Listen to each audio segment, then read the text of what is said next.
Very good morning. మీరు చూస్తున్న tea news. నేను కార్తిక్. హెడ్లైన్స్ చూద్దాం. బీఆర్ఎస్ జెండానే తెలంగాణకు శ్రీరామ రక్ష. కరీంనగర్ సభలో గర్జించిన గులాబీ దళపతి.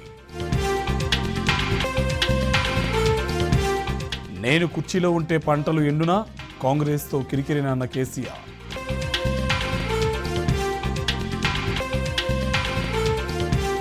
హామీలు అడిగితే అసహనం ఎందుకు, సీఎం రేవంత్ను ప్రశ్నించిన బీఆర్ఎస్ చీఫ్.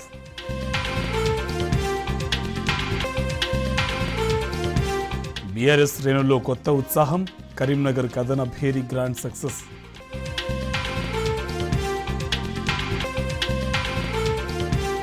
తెలంగాణను వీడిన మరో భారీ పరిశ్రమ. కాంగ్రెస్ తీరుపై కేటీఆర్ అసహనం.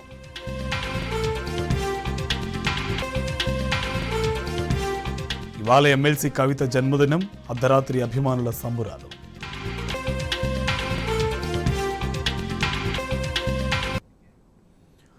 ఒక్క నవోదయ పాఠశాల కూడా ఇవ్వని బీజేపీకి ఒక్క ఓటు కూడా ఎందుకు వేయాలని బీఆర్ఎస్ అధినేత కేసీఆర్ ప్రశ్నించారు. బీఆర్ఎస్ హయాంలో ఒక్క ఎకరం పొలమైనా ఎండిందాన్ని నిలదీశారు. వరికి బోనస్ ఇస్తామన్న కాంగ్రెస్ హామీ ఏమైందన్నారు. కాంగ్రెస్ హామీ బోగస్, ఓ బోగస్ అని కేసీఆర్ ఎద్దేవా చేశారు. కరీంనగర్ పార్లమెంట్ కాబట్టి నేను చెప్తా ఉన్నా, భారతదేశంలో ఎన్ని జిల్లాలుంటే అన్ని జిల్లాలకు ఒక్కొక్క జిల్లాకు నవోదయ పాఠశాల ఇవ్వాలనేది కేంద్ర ప్రభుత్వ చట్టం. మనం 10 జిల్లాలు పోయి 33 జిల్లాలు అయినాం. 150 ఉత్తరాలు రాసిన నేను నరేంద్ర మోడీ గారికి పర్సనల్గా పోయి అడిగిన, ఇది చట్టం ఉన్నదయా, ఇది న్యాయం, మేము కొత్త రాష్ట్రం, మేము బాగుపడాలి, ఈమంటే ఒక్క నవోదయ పాఠశాల కూడా ఇవ్వలే. ఒక్కటంటే ఒకటి కూడా ఇవ్వలే. ఒక్క నవోదయ పాఠశాల ఇయ్యని బీజేపీకి ఒక్క ఓటు కూడా కరీంనగర్ ఎందుకు వేయాలి?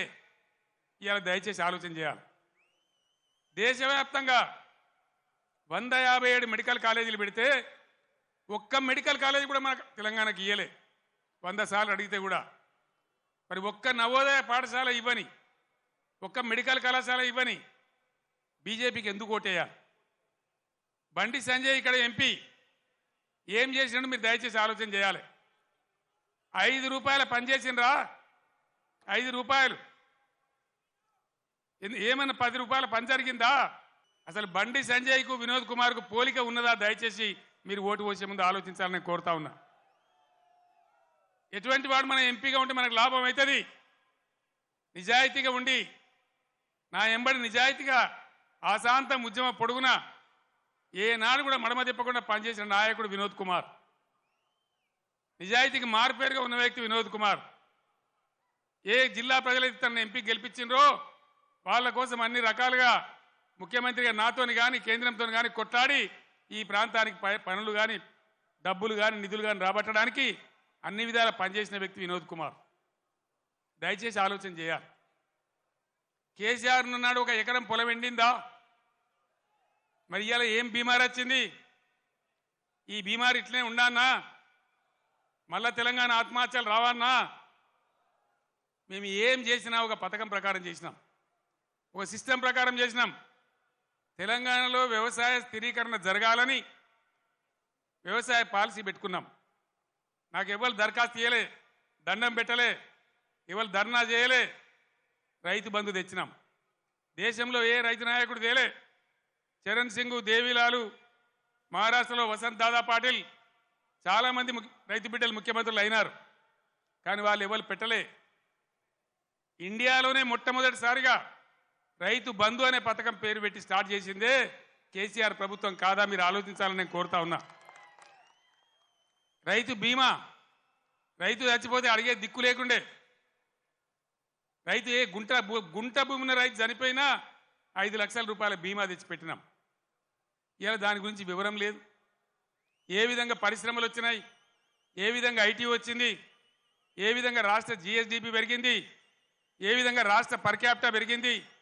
దయచేసి కరీంనగర్ మేధావులు, తెలంగాణ ప్రజలు తమ పార్లమెంట్లో ఓటేసే ముందు ఈ విషయాలన్నీ కూడా ఆలోచన చేయాలి. మీ అందరినీ కూడా నేను కోరేది ఒకటే, మీరన్నీ చూస్తున్నారు, ప్రతిదానికి మీరే సాక్షులు. కేసీఆర్ నాడు ఎట్లా పచ్చని పొలాలుండే, ఎట్లా 24 గంటల కరెంటు ఉండే, ఇలా ఇంత మాయలమే ఎట్లా మాయమైనాయి, ఎందుకు మాయమైనాయి?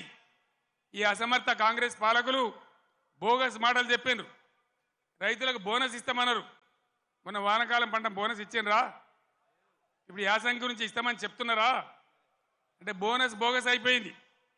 ఈ విధంగా అనేక విషయాలలో పదవికి ఇప్పుడే వచ్చినాం కదా, ఇప్పుడే అబద్ధం ఎట్లా ఆడితే ఎట్లా అనే ఇది కూడా లేకుండా అడ్డగోలుగా మాట్లాడుకుంటూ, నానా బూతులు మాట్లాడుకుంటూ, ఒకటే రకంగా కేసీఆర్ మీద ఏడ్చుకుంటూ వాళ్ళు పనిచేస్తూ ఉన్నారు. మీరు చూస్తూ ఉన్నారు. తెలంగాణ అడ్డా కరీంనగర్ గడ్డ అని బీఆర్ఎస్ అధినేత కేసీఆర్ స్పష్టం చేశారు. పోరాటాల గడ్డ కరీంనగర్ అని గుర్తు చేశారు. ఆనాడు తెలంగాణ జెండాను ఆకాశమంత ఎత్తుకు చేర్చిన గడ్డ కరీంనగర్ అని ప్రశంసించారు. కరీంనగర్ ఉప ఎన్నికల్లో తనను బ్రహ్మాండమైన మెజార్టీతో గెలిపించారని కేసీఆర్ తెలిపారు. కూడా విశ్వాసం లేదు. తెలంగాణ అనే మాటనే అసెంబ్లీలో మాట్లాడవద్దు అనేటువంటి ఆంక్షలు ఆ రోజు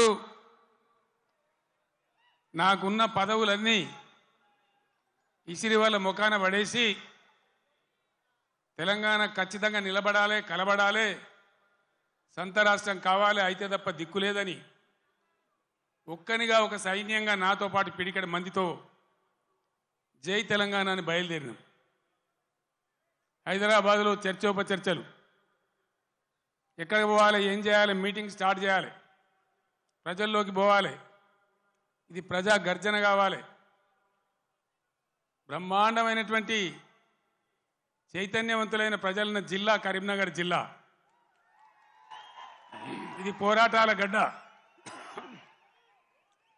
ఇక్కడి నుంచే ప్రారంభించాలని భావించి ఇదే ఎస్ఆర్ఆర్ కళాశాల మైదానంలో ఇదే రాత్రి సమయంలో మే 17వ తేదీ 48 డిగ్రీల ఎండ అయినా కూడా ప్రజల చైతన్యం ఉన్న జిల్లా అని చెప్పి తెలంగాణ ఉద్యమం కోసం ఊపిరిలూదాలని నమ్మి ఇక్కడికి వస్తే ఆనాడు మీరు తెలంగాణ జెండాను ఆకాశమంతా ఎత్తిన గడ్డ ఈ కరీంనగర్ గడ్డ. ఈ కరీంనగర్ గడ్డ మట్టినే బొట్టుగా పెట్టుకొని ఇక్కడనే పిడికిలెత్తి కార్యాచరణ చెప్పి నేను ఉద్యమం కోసం బయలుదేరిన. తర్వాత కథంతా మీకు తెలుసు. మీరే కథానాయకులు, మీరే నన్ను ముందుకు నడిపిండ్రు. కానీ కాంగ్రెస్ పార్టీ ఎటువంటి పార్టీ?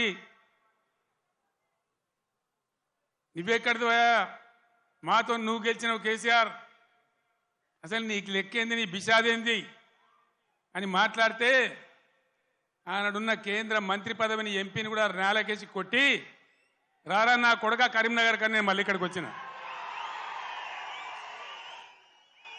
ఎన్ని కోట్లు ఖర్చు పెట్టినరో, ఎన్ని మాయోపాయాలు చేసినరో, మొత్తం రాష్ట్ర ప్రభుత్వం ఎన్ని గింగిరాలు కొట్టిందో మీకు తెలుసు నాకంటే ఎక్కువ. కానీ బ్రహ్మాండంగా మళ్ళొక్కసారి ఇది పదునైన కరీంనగర్ గడ్డ బిడ్డ, ఇది తెలంగాణ అడ్డా అనే పద్ధతిలో 2.5 లక్షల మెజార్టీతో నన్ను గెలిపించి మరొక్క మారు తెలంగాణ చైతన్యాన్ని చాటిన గడ్డ ఈ కరీంనగర్ గడ్డ. రాజకీయాలలో పరిణామాలు జరుగుతుంటే మనం మంచిగా చేసినాం, తెలంగాణ సాధించినాం. తెలంగాణ బలంగా ఉండాలంటే బీఆర్ఎస్ బలంగా ఉండాలని బీఆర్ఎస్ అధినేత కేసీఆర్ తేల్చిప్పారు. బీఆర్ఎస్ బలం తెలంగాణ బలం అని స్పష్టం చేశారు. పార్లమెంట్లో తెలంగాణ గళం వినిపించాలంటే బీఆర్ఎస్ ఉండాలన్నారు. మరోవైపు 2 లక్షల రుణమాఫీ అటకెక్కిందని కేసీఆర్ ఎద్దేవా చేశారు. కాళేశ్వరం ప్రాజెక్ట్, దానిలో మేడిగడ్డ బ్యారేజు 100 కాంపోనెంట్లలో అదొక చిన్న కాంపోనెంట్. దాంట్లో కొంచెం ఇసుక జారి 2 పిల్లర్లు కుంగినాయి. అదేందో ప్రళయం బద్దలైనట్టు, దేశమే కొట్టుకపోయినట్టు. నేను 2-3 రోజుల తర్వాత టీవీలో కూర్చుంటున్నా, ప్రతి ఇంటికి చేరుకొని చెప్తా కాళేశ్వరం సంగతి ఏందో, ఎందుకు గట్టినమో. కాళేశ్వరం పుణ్యమే కదా ఎంత బ్రహ్మాండంగా ఈ జిల్లాలో నీళ్ళు వచ్చినాయి. ఏ విధంగా మిడ్ మానేరు ఎల్ఎండి నిండి ఉంటుండే, ఏ విధంగా చెరువులు, చెక్ డ్యాములు, మత్తళ్ళు దుంకుతుండే. చాలా దుఃఖం కలుగుతూ ఉంది మనసుకు. నా కళ్ళ ముందే ఇంత తొందరలోనే ఈ కరెంటు మాయం కావడం, రైతులు కళ్ళలో నీళ్లు పెట్టుకోవడం, సోషల్ మీడియాలో చూస్తూ ఉంటే అనేక చోట్ల రైతులు పొలాలు కాలబెడతా ఉన్నారు, గొర్రెలను మేపుతా ఉన్నారు, గొడ్లను మేపుతా ఉన్నారు. వాళ్ళు అట్లా నాశనం అవుతుంటే కూడా నేను పేగులు మెడలేసుకుంటా, పండబెట్టి తొక్త డైలాగులే తప్ప రైతు సోదరులారా భయపడకండి. ఒకనాడు ఇదే ఎస్ఆర్ఎస్పికి నీళ్ళు తక్కువ పడితే సింగూరు డ్యాంలో ఉంటే అక్కడి నుంచి తెచ్చి వరంగల్ దాకా ఇచ్చి కూడా పంటలు కాపాడినాం. సిఆర్ గారు నా పక్కనే ఉన్నారు. ప్రభుత్వం అంటే అట్లా ఉండాలి, దమ్ము ఉండాలి, ధైర్యం ఉండాలి, రైతాంగాన్ని కాపాడాలనే ప్రేమ ఉండాలి. ఆ ప్రేమ ఉంటే, ఆ సోయి ఉంటే ఇవాళ ఈ పరిస్థితి రాకపోవు. ఇంతసేపు కేసీఆర్ని మన బదనాం చేయొచ్చా? మేడిగడ్డ ఈ గడ్డ చెప్పి దమన మన పనులలో ఒక పన్ను వదలవుతుంది. 32 పనులు రాలగొట్టుకుంటామా? మొత్తమే ఊడగొడతామా? ఏ పన్ను అయితే ఊగుతుందో ఆ పన్ను బాగు చేసుకుంటాం, కానీ మొత్తం పనులు అయితే రాలగొట్టుకోం కదా.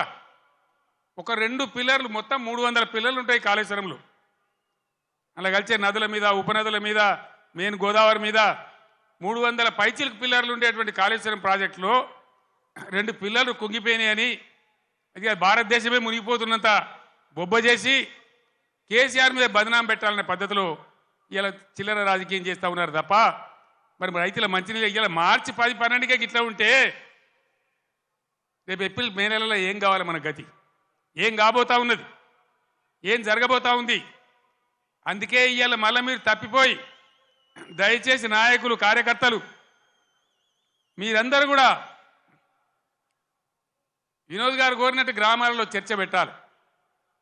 ప్రతి బీఆర్ఎస్ కార్యకర్తకు, నాయకులు నేను విజ్ఞప్తి చేస్తా ఉన్నా, ఏ విషయం చూసినా కూడా వీళ్ళ వైఖరి సరి అయిన పద్ధతిలో లేదు. ఇప్పుడు వచ్చిన ప్రభుత్వం ఒక అంకుశంలాగా బీఆర్ఎస్ ఉండాలి. బీఆర్ఎస్ బలం తెలంగాణ బలం. ఎందుకంటే బీఆర్ఎస్ తెలంగాణ దళం, తెలంగాణ గలం. శాసనసభలో కానీ, పార్లమెంట్లో కానీ అన్ని విధాల ఇటు రాష్ట్రాన్ని, కేంద్రాన్ని ఒప్పించి మెడలు వంచి బ్రహ్మాండంగా పని జరిగాయనంటే బీఆర్ఎస్ ఉండాలి. నేను మా ఎమ్మెల్యేలు వస్తే నేను చెప్పిన, వాళ్ళు గెలిచిండ్రా 3 నెలల దాకా వాళ్ళని పనిచేయనండి, 4 నెలల దాకా వాళ్ళ వ్యవహారం ఏందో చూద్దాం, మన మీద వాళ్ళకి అధికారం వచ్చిందని ఈర్ష్యపడ్డట్టు అక్కస్తో ఉండొద్దు, మనం వదిలిపెడదాం వాళ్ళను, 4 నెలల తర్వాత కార్యాచరణ మొదలు పెడదామని అన్నాం. ఒక్కటంటే ఒక్క మాట మీద ఖాయం ఉండద్దా? ఉరుకుర్రి 2 లక్షల రుణం తెచ్చుకోండి, 9 తారీఖు నాడు నేను మాఫీ, డిసెంబర్ 9 నాడే. అందుకే ఈరోజు బీఆర్ఎస్ ఎమ్మెల్యేలు ప్రశ్నిస్తూ ఉన్నారు, బీఆర్ఎస్ నాయకులు ప్రశ్నిస్తూ ఉన్నారు. మీ అందరు నేను కోరేది ఒకటే, తెలంగాణ బలంగా ఉండాలంటే బీఆర్ఎస్ బలంగా ఉండాలి, ప్రశ్నించేవాడు ఉండాలి. తెలంగాణ సోయి ఉన్నవాడు, తెలంగాణ ఉద్యమం తెచ్చిన వాళ్ళు, పేగులు దిగేదాకా కొట్లాడినోళ్ళు, సావు అంచు దాకా పోయి సాగు నోట్లో తలకాయ పెట్టినోళ్ళు, వాళ్ళకు ఉంటుంది కడుపు నొప్పి తెలంగాణ గురించి.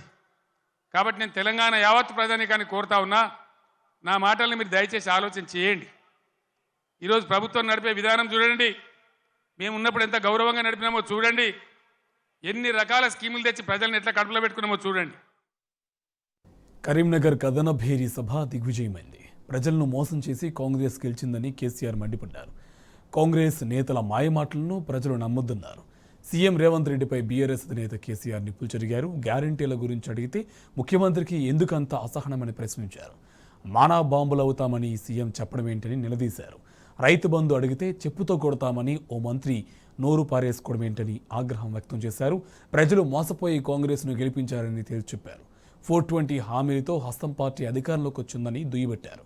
కాబట్టి ప్రజలు ఇప్పటికైనా వాస్తవాలను గుర్తించి ఆలోచన చేయాలని కేసీఆర్ విజ్ఞప్తి చేశారు.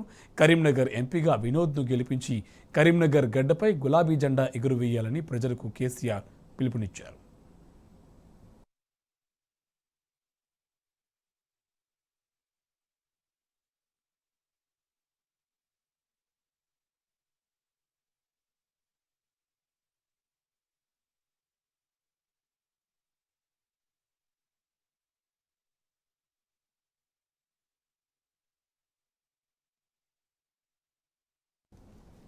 ఇవి బులెటిన్ అప్డేట్స్. నమస్తే.